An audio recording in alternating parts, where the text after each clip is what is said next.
Welcome to a Scrapbook of Life with Theresa Khalil, a podcast on my journey to understand life, solve its mystery, and live it fully. And this episode is a reflection episode. So let me tell you what is this podcast and what I'm doing here if this is your first time to see me.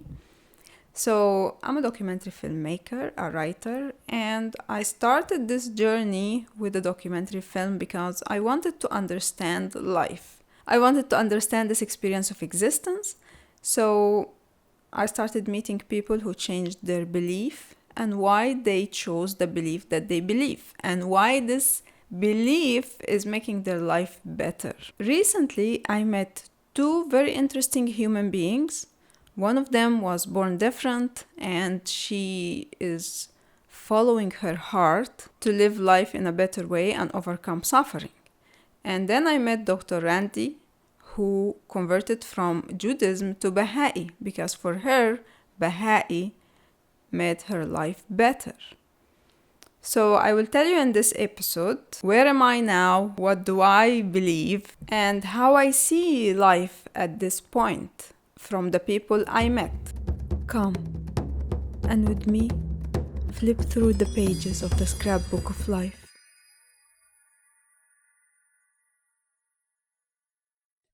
If you want to follow my journey to understand life, discover new beliefs and religions, and see how humans around the world are overcoming suffering and living their best life, subscribe to the channel, listen on Spotify and Apple Podcasts. You can also sign up to my newsletter at theresakhalil.com and get access to my creations monthly. Link in the description box. So let's start with Born Different. So she was born different. You can go to her episode and see what happened, why she is not, or her childhood wasn't the usual. But then this led her from Christianity to, let's say, something like New Age Christianity, because Jesus was still there. I want to say that I noticed that she's following her intuition, right? So she's waiting for messages from whoever is out there and has everything in his hand.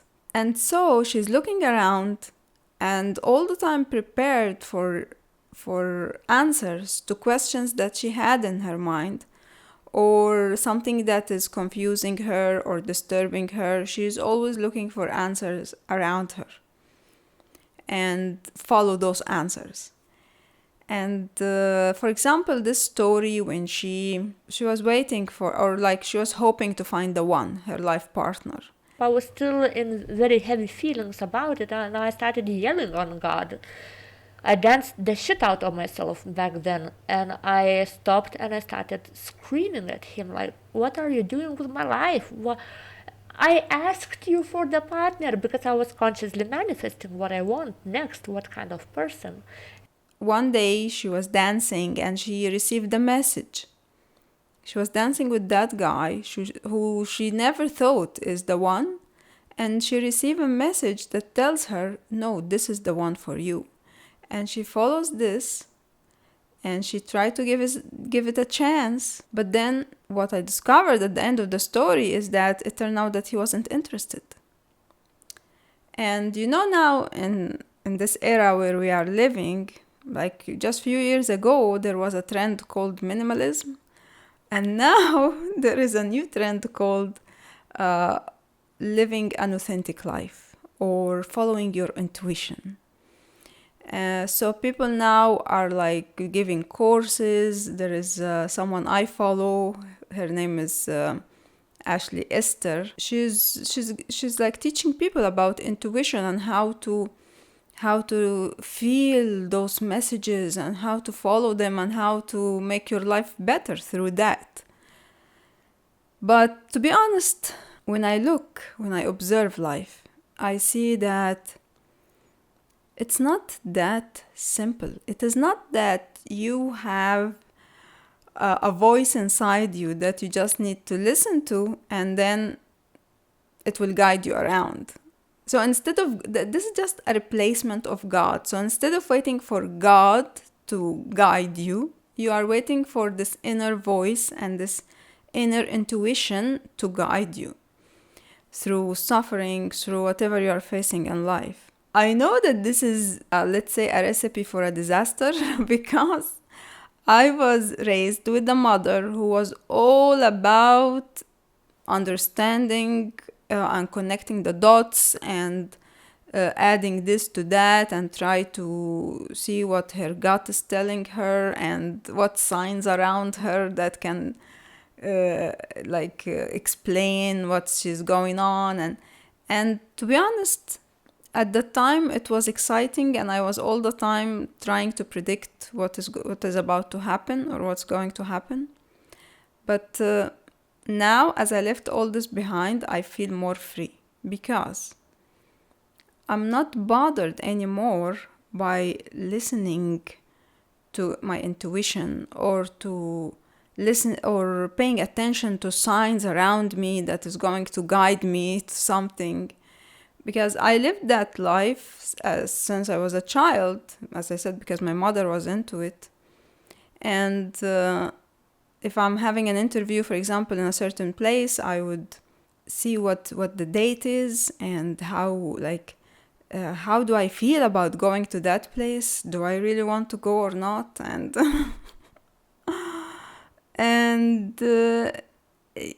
it was just a lot of headache, Now, for example, if I have something like, let's say, an interview or I need to do something, I just go and do it. And I receive life as it comes to me, and I feel that it's better. And we saw in that episode, which I will link down if you didn't watch it, Born Different, when I was talking to her and how she's telling me about living from the heart and trying to receive messages and see what is out there for you. You will see from the stories that it actually doesn't work. So you could think that there are many things aligning for you to guide you to certain thing, and your brain is working like crazy, calculating and trying to come to a conclusion from all the signs you are receiving, and then it turned out that it's nothing. There's nothing there. And this reminds me of someone, I do listening sessions. So if you have something on your mind that is bothering you, or you want to just share your life story, or I do listening. So I listen to people who want to share their life stories or whatever they have on their minds. And one guy in a listening session, he told me that he was struggling with being gay in the Arabic world. And he found a doctor in Egypt that was promising to heal him from being gay. And when he booked and was planning to go there and take the workshop or the treatment, he discovered that this doctor is in the same street where he rented the apartment. And when he rented the apartment, he didn't know that this is the street where the workshop will be.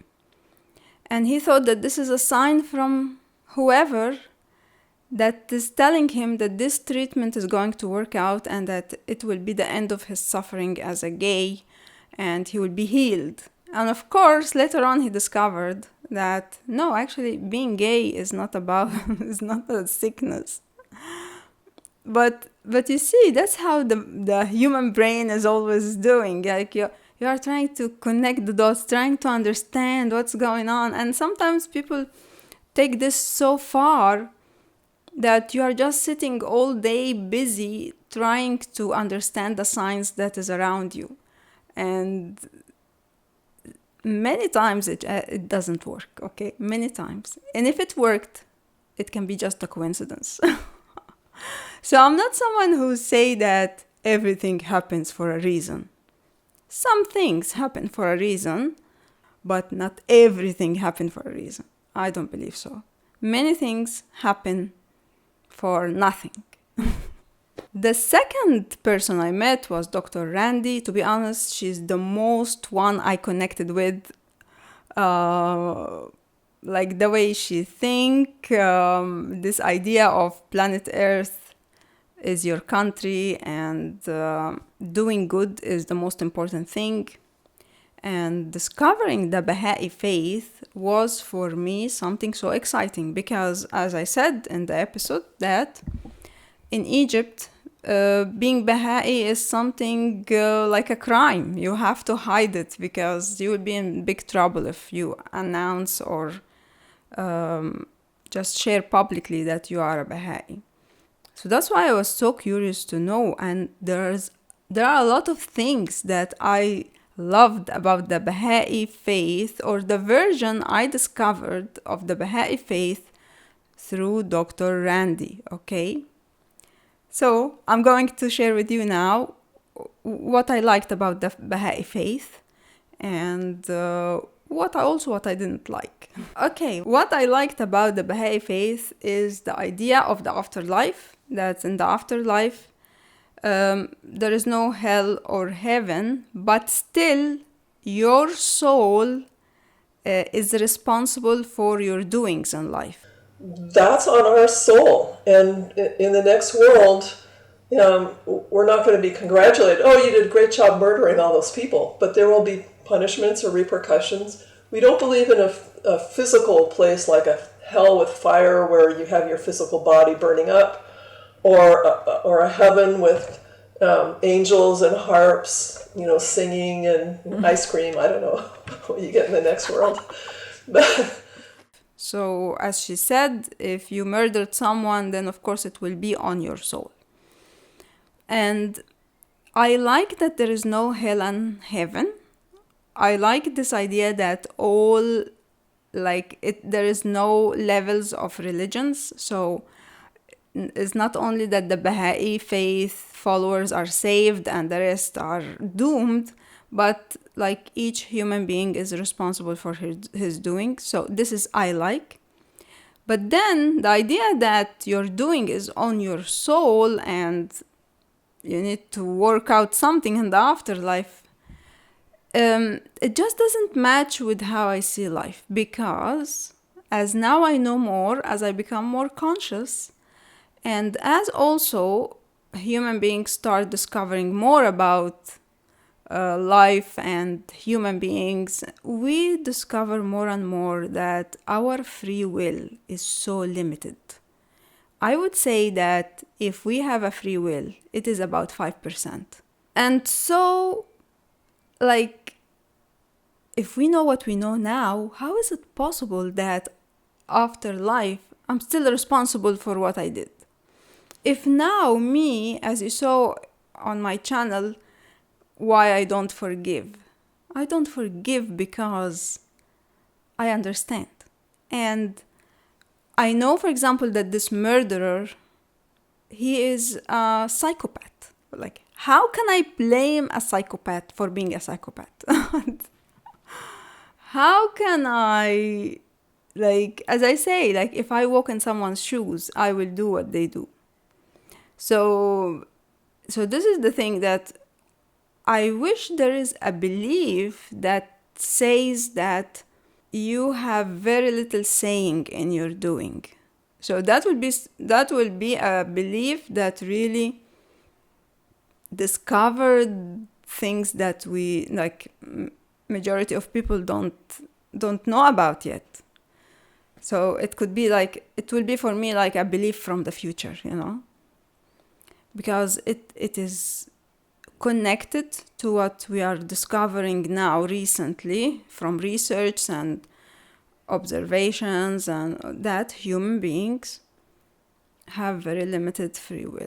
You do have little, you have a certain space to work in, but it's not that much. I like the idea of the progressive revelation of God and how God, so why I like it? It's because it says that all the religions or beliefs that already exist is not our enemy. It is just a step on the way to connect with the God.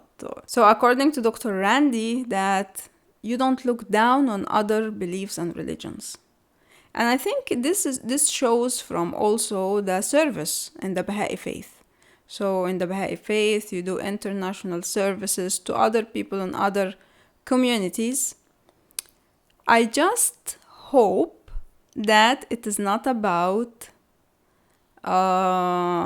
like we do this service for you so that you become a Baha'i. Like this many other religions are doing this, but so far I see that the Baha'i faith is not about that. So I think they do services just out of helping people and not out of wanting them to join the faith.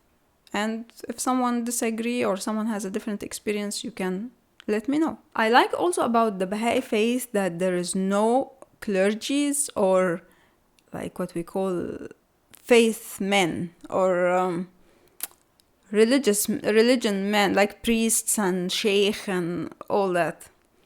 Yeah, I like that there is a community without a human being who have higher powers because he's the one who studied the religion.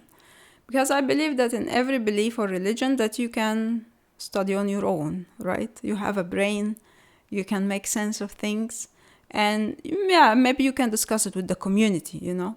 But to have certain group of people that those are the ones connected to the God or the ones that understand what other followers don't understand, I think it doesn't match with this era because, as you know, it's not only that we invented printing and we can each one now can have a copy of the holy books, but we also have internet and you can research anything and you can compare, you can look, you can. So yeah, I am starting to feel that there is no need for clergies. Why the Baha'i faith is not welcomed in the Arabic world? Yeah, so this is so interesting. How that you can create fear around something, and actually this something is not scary at all. Okay, and it happens all the time. All the time, I see people all around the world, certain cases, certain issues in the world, where people create a lot of fear of certain group of people or countries, or you just have so much fear, and in reality, there is no need for that. And this is what is happening to the Baha'i faith in the Arabic world. So, like, so far, after I looked into it and after meeting Dr. Randy, I really don't see a reason for the violent reaction that we have in the Arabic world towards the Baha'i faith. I see it as a beautiful faith, you know, like, and I think that's why it's not making problems around the world. Something that I didn't like is where the Baha'i faith stand from homosexuality, because it seems to me it's like many other religions, like it takes time to adapt to new discoveries. So now we know that homosexuality is not a sickness, it's not a choice, and when you still have someone struggling to join the faith because they are homosexuals. But let me say that Dr. Randy doesn't have this view as a Baha'i. So if there is a version of Baha'i that I like, it's Dr. Randy's version. Okay. And of course, finally, I loved the work and the service, bringing people together, doesn't matter what color you are, or how you look like, or what you believe in, we are all humans. Like this is what I feel, I can see this as a common sense. Like, I don't know why it's a struggle in the world, but I love that work, and I think that we really need more of this. Like, I for example, I organize here in Croatia expats meetups where I like to connect cultures and make people discover the other who's different. And I think that's also very much needed in Europe, specifically after all this huge immigration, because you see, like if you go to, for example, to Belgium, you see that, there's a lot of communities, and they are just all forming clusters of people. Like, for example, this area for the Chinese, this area for the Africans, so there is no mixing, there is no integrating. It's just you are classified according to your race or where you came from or what you believe. And I think this is like a ticking bomb in any country and in the whole world. So far, this is my reflections on the last 2 people I met in the Scrapbook of Life. If you didn't listen to the series from the beginning, I would recommend you start with the documentary film, The Scrapbook of Life, Wang Zongyang, who converted or changed his belief to Buddhism. Then I had I'm meeting so interesting people, and I'm really happy with this journey because I'm really curious to discover more and more beliefs and people who change their beliefs, and discover those beliefs that I don't know about, especially the ones that I don't know about, because the big religions I'm already familiar with. And of course, coming from Egypt, Christianity and Islam are the ones that I'm the most knowledgeable about. So that's why I was so excited when I discovered the Baha'i faith, for example. Or the Krishna. And I think I'm more interested in knowing what I don't know. But still, I had someone who changed his belief to Islam, for example, on the second episode or the third after the documentary, because I was curious to see Islam from his point of view, and it was very interesting. If you want to follow my journey, please subscribe here on YouTube or on Spotify and Apple Podcast, and you can leave a comment to tell me what do you think so far. What did you learn? What did you discover? Do you have any recommendation of a belief or a religion that I need to discover? Let me know. You can also subscribe to my newsletter, teresakhalil.com. On my journey to understand life, I would like to meet you and document your life story in the Scrapbook of Life. Send a summary of the story to the email in the description box or the show notes. Just few requirements. You need to be over 40 years old, you changed your belief, and you have answers to the mysterious questions of life. This journey of mine started when I met Wang Zongyang in a documentary film, and you can watch it below. My thirst to answers is pushing me to discover and meet more people who are living this life experience to the best possible way, through their own belief. Who is next? And which belief? I'm open to all possibilities.